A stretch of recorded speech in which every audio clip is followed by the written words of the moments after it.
They mirror your strength to gain your trust, then weaponize your weakness.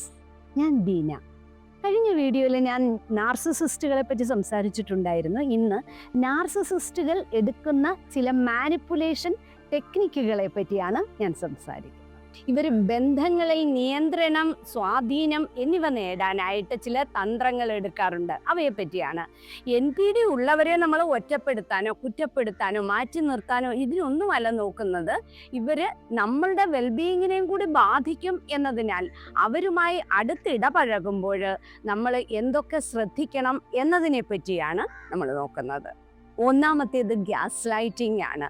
ഒരു വ്യക്തിയുടെ യാഥാർത്ഥ്യത്തെയും ചിന്താശേഷിയെയും മെമ്മറിയെയും ഒക്കെ ചോദ്യം ചെയ്യുന്ന രീതിയിലുള്ള പലതരം ടെക്നിക്സ് ഉപയോഗിക്കും. അതിലൂടെ ഒരു വ്യക്തിയുടെ ചിന്താശേഷിയിൽ സംശയങ്ങൾ ഉണ്ടാക്കുകയും ആ ഇരയുടെ മേൽ ഒരു ആധിപത്യം സ്ഥാപിക്കുകയും ചെയ്യുന്ന ഒരു രീതിയാണിത്. ഇതല്ലേ ശരി, ഇങ്ങനെയല്ലേ ശരി, ഇവിടെയാണ് മിസ്റ്റേക്ക് എന്നൊക്കെ പറഞ്ഞാൽ അവരുടേതായ ഒരു ചോദ്യം ചെയ്യലും അങ്ങനെ ഒരു കൺഫ്യൂസിങ് സ്റ്റേജിലൂടെ ഒരു വ്യക്തിയെ കൊണ്ടെത്തിച്ചിട്ട് അവർക്ക് ചിന്തിക്കാൻ ബുദ്ധിമുട്ടുണ്ടാക്കുന്ന തരത്തിൽ ആക്കി തീർക്കും. അവരെ തന്നെ ഒരു ആശയക്കുഴപ്പത്തിലാക്കി അതിലൂടെ നമ്മളെ ഒരു ഇരയാക്കി മാറ്റുന്ന അവസ്ഥ. അതിനുശേഷം നമ്മുടെ ഇടയിൽ ഒരു ആധിപത്യം നേടുന്ന രീതി. ഫാക്ട്സിനെ ഇവർ ട്വിസ്റ്റ് ചെയ്യും. ഇവൻറ്റ്സ് നടന്നിട്ടുണ്ടെങ്കിൽ അത് നടന്നിട്ടേയില്ല എന്ന് ബ്ലെയിം ചെയ്യും. ഗ്യാസ് ലൈറ്റിംഗ് NPD ഉള്ളവർ ഇതിനൊക്കെയായി ഉപയോഗിക്കുന്നു. ഇതിലൂടെ വിക്ടിംസിനെ ഇൻസെക്യൂർ ആക്കാനും കൺഫ്യൂസ് ചെയ്യിക്കാനും വിക്ടിംസായി മാറുന്നവരിൽ ചുറ്റുപാടിലെ ട്രസ്റ്റ് നഷ്ടപ്പെടാനും കാരണമാകുന്നു. അടുത്തത് പ്ലേയിങ് ദ വിക്ടിം ആണ്. കോൺഫ്ലിക്റ്റുകൾക്ക് തുടക്കമുണ്ടാക്കുകയും എന്നാൽ പ്രശ്നങ്ങൾക്ക് കാരണക്കാരായി തീരുകയും ചെയ്തിട്ട് സിറ്റുവേഷൻസിനെ മാനിപ്പുലേറ്റ് ചെയ്തുകൊണ്ട് മറ്റുള്ളവരുടെ ട്രസ്റ്റ് നേടിയെടുക്കാൻ ശ്രമിക്കുകയും ഞാൻ വലിയൊരു പ്രശ്നത്തിലൂടെ കടന്നു പോവുകയാണെന്ന് മറ്റുള്ളവരെ ധരിപ്പിക്കാൻ സ്ട്രഗിൾസിനെ എക്സാഗറേറ്റ് ചെയ്ത് കാണിക്കും. സ്വന്തം പ്രവർത്തികളുടെ ഉത്തരവാദിത്വത്തിൽ നിന്ന് ഒഴിഞ്ഞു മാറുന്ന അവസ്ഥ. എനിക്ക് ഇത്രയും പ്രശ്നങ്ങളുണ്ട്, നിങ്ങൾ എന്നെ ഒന്ന് മനസ്സിലാക്കണം, എനിക്കിങ്ങനെ പറ്റൂ, because my situation is waste.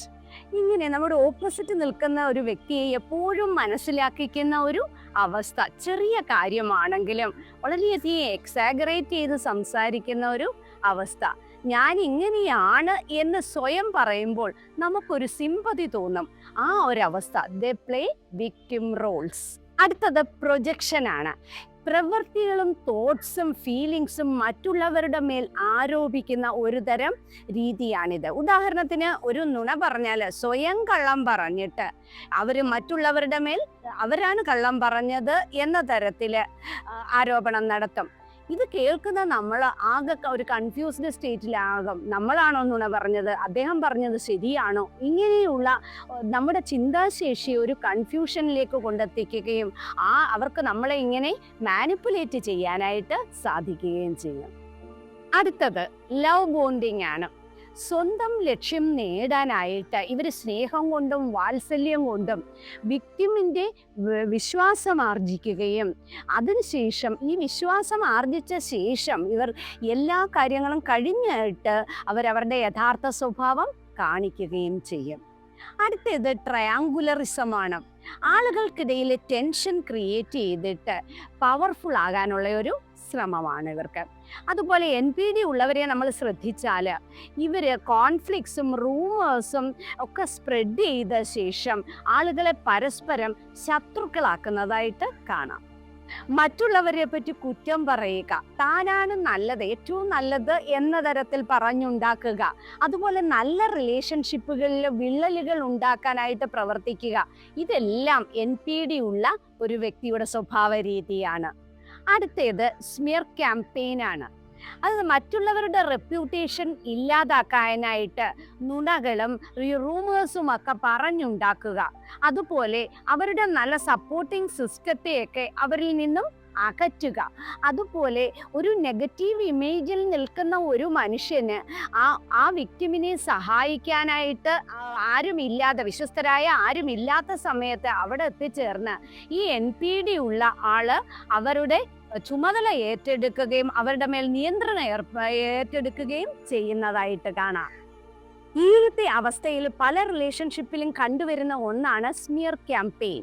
അതായത് ഒരു വ്യക്തിയെ മനസ്സിലാക്കുകയും ആ വ്യക്തിയുടെ സപ്പോർട്ടിംഗ് സിസ്റ്റം ഇല്ലാതാക്കുകയും ചെയ്തിട്ട് ആ വ്യക്തിയെപ്പറ്റി മറ്റുള്ളവരിൽ ഒരു നെഗറ്റീവ് ഇമേജ് ഉണ്ടാക്കിയിട്ട് ഈ NPD ഉള്ള വ്യക്തി ആ വ്യക്തിയുടെ കംപ്ലീറ്റ് നിയന്ത്രണവും ഏറ്റെടുക്കുന്ന ഒന്നാണ് ഇത്. നാർസിസിസ്റ്റ് കഴിവതും ഒറ്റപ്പെടാതെ ഇരിക്കുക. ഇവരുടെ സ്വഭാവം പ്രെഡിക്റ്റ് ചെയ്യാൻ സാധിക്കാത്തതായതുകൊണ്ട് കൂടെ താമസിക്കുന്ന ആൾ മാനേജ്മെൻറ്റ് ടെക്നിക്സ് അറിഞ്ഞിരിക്കേണ്ടത് അത്യാവശ്യമാണ്. എക്സ്പീരിയൻസ്ഡ് ആയിട്ടുള്ള ഒരു സൈക്കോളജിസ്റ്റുമായിട്ട് കാര്യങ്ങൾ ഷെയർ ചെയ്യുക, അതുപോലെ ആവശ്യമായ തെറാപ്പികൾ എടുക്കുക. എല്ലാവർക്കും നന്മയുണ്ടാകട്ടെ. Thank you very much.